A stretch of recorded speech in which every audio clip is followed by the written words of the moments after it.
Well, we're following up tonight on a state attorney general's report that found what they claim is a gap in communication between Syracuse fire, police, and emergency dispatchers. This all stems from a review of an officer-involved shooting in Syracuse last summer. That report only recently coming out. Rod, I actually had the chance today to talk with the 911 commissioner, who sees this now as an opportunity to further define how they can keep officers as safe as possible in this very scenario.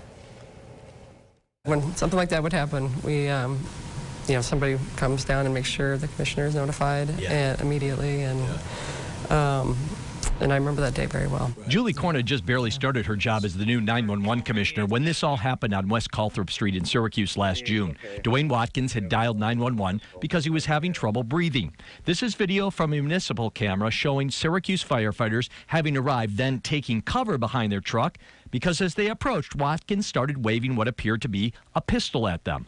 One of them contacted the dispatch center to indicate they needed police help, but was not asked and did not offer why. The policy does say we should be asking those kind of questions, yes. And is she breathing?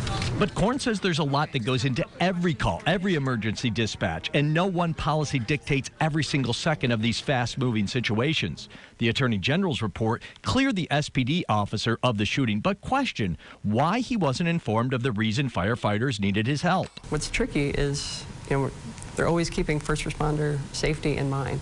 So that flow of communication is a little more complicated than one might think. Korn says officials from her office, Syracuse Police and Fire have been meeting to make sure they're all on the same page about policies and procedures that already exist and also define areas for improvement for scenarios like this one. Bottom line, we're trying to figure out how do we take the improvements that we're making and put them into a document that is something we can all use going forward. Now, just to go back to that incident, by the time a weapon was first conveyed from fire at the scene to dispatchers, then to police, the shooting was already taking place.